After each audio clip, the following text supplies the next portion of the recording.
Hello everyone, welcome back to my YouTube channel Meena kitchen blog. আশা করছি তোমরা সকলেই ভালো আছো, আমিও ভালো আছি। আর ভালো আছি বলে তোমাদের কাছে আরও আজকে একটা রেসিপি শেয়ার করতে চলে আসলাম। আর এই রেসিপিটা হচ্ছে গলদা চিংড়ির কালিয়া। ভীষণই লোভনীয়, আর এটা গরম গরম ভাত আর পোলাওয়ের সাথে তো দারুণ জমে যাবে। তাহলে চলো গাইস, তোমরা প্রথম থেকে শেষ পর্যন্ত দেখতে থাকো আজকের এই রেসিপিটা। সবার প্রথমে আমি এখানে একটি পাত্রে কয়েকটা চিংড়ির পিস নিয়েছি, আর এই চিংড়ির পিসগুলোকে আমি আগে থেকে জল দিয়ে ভালো করে ধুয়ে নিয়েছি। এরপরে এতে আমি কিছুটা লবণ দিচ্ছি, আর তার সাথে দিয়ে দিচ্ছি হলুদ। লবণ আর হলুদ দিয়ে এখন আমি এই চিংড়ি মাছগুলোকে ভালো করে ম্যারিনেট করে নেব। সো ফ্রেন্ডস, দেখো মাছগুলোকেও আমি ম্যারিনেট করে নিয়েছি, আর এদিকে ওভেনে আমি কড়াই বসিয়ে দিয়েছি। কড়াইয়ে দিয়ে দিয়েছি সরিষার তেল, আর এখানে তেলের পরিমাণটা আমি একটু বেশিই রাখছি। তেল গরম হয়ে গেলে মাঝারি আছে আমি এখন এই কেটে রাখা আলুর পিসগুলোকে ফ্রাই করে নেব। তোমরা চাইলে এখানে আলু নাও দিতে পারো, তো আমি এখানে আলু রাখছি। সো ফ্রেন্ডস, দেখো আলুগুলোকে আমি এইভাবে ফ্রাই করে তুলে নিচ্ছি।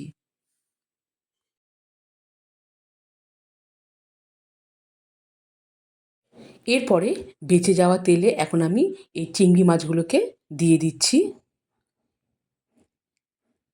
এক পিঠ আমি উল্টে দিলাম। তো গাইস দেখো, চিংড়ি মাছগুলোকে আমি ভেজে নিব। তো চিংড়ি মাছ ভাজা হতে হতে আমি এখানে একটা মশলার পেস্ট তৈরি করে নিব।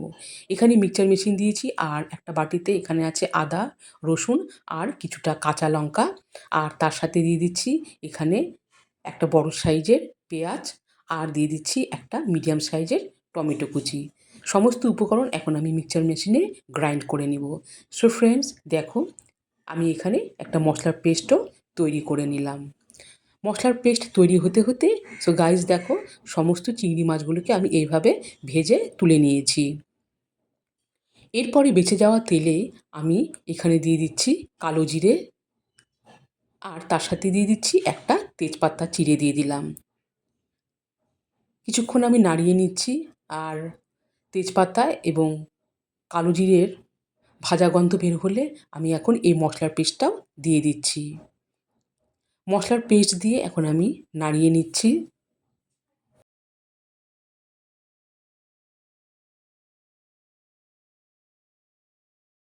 কিছুক্ষণ নাড়াচাড়া করার পর এখন আমি দিয়ে দিচ্ছি স্বাদ অনুযায়ী লবণ, আর তার সাথে দিয়ে দিচ্ছি হলুদ। এরপরে দিয়ে দিচ্ছি ধনে গুঁড়ো, জিরে গুঁড়ো,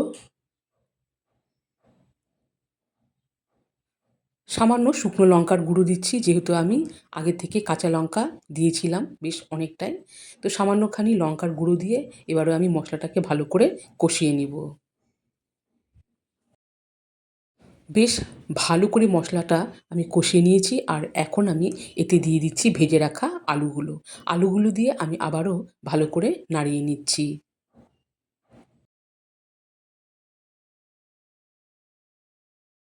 সো ফ্রেন্ডস, দেখো এখন আমি পরিমাণ অনুযায়ী দিয়ে দিচ্ছি জল।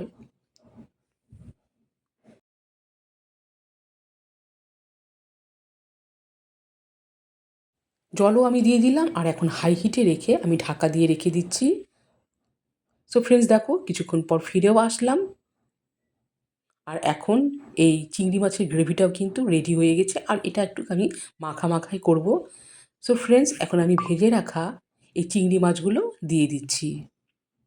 চিংড়ি মাছগুলো দিয়ে এবারে আমি নাড়িয়ে নেব।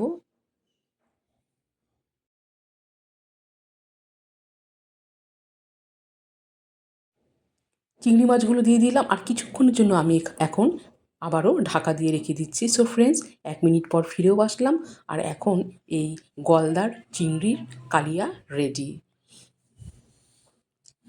সো ফ্রেন্ডস, নামানোর আগে আমি এখন সামান্য পরিমাণে চিনি অ্যাড করছি। তোমরা চাইলে চিনিটা স্কিপও করতে পারো। তো আমি এখন চিনি দেওয়ার পর দিয়ে দিচ্ছি 1 চামচ ঘি। এই ঘিয়ের ফ্লেভারটা ব্যাপক হয়।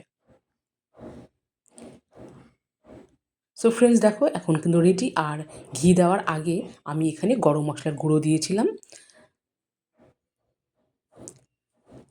এবারে আমি ওভেনের আঁচটাকে নিভিয়ে দিয়েছি, আর আবারও কিছুক্ষণের জন্য ঢাকা দিয়ে রেখে দিলাম। সো ফ্রেন্ডস, আমি একটি পাত্রে সার্ভ করেও নিয়ে আসলাম। গরম গরম ভাতে তোমরা কিন্তু এই রেসিপিটা ট্রাই করতে পারো, ভীষণই লোভনীয় হয়। তাহলে বন্ধুরা, আজকের এই রেসিপিটা কেমন হয়েছে? গলদার চিংড়ির কালিয়া, ভীষণই লোভনীয়। তাহলে অবশ্যই কমেন্ট করে জানাতে হবে আজকের এই রেসিপিটা কেমন হয়েছে। আর হ্যাঁ, প্রত্যেকদিন একই কথা, প্লিজ লাইক, কমেন্ট এবং শেয়ার করে দিও। আর যারা এখনও আমার চ্যানেলটিকে সাবস্ক্রাইব করোনি, সাবস্ক্রাইব করার অনুরোধ রইল। সবাই ভালো থেকো, সুস্থ থেকো।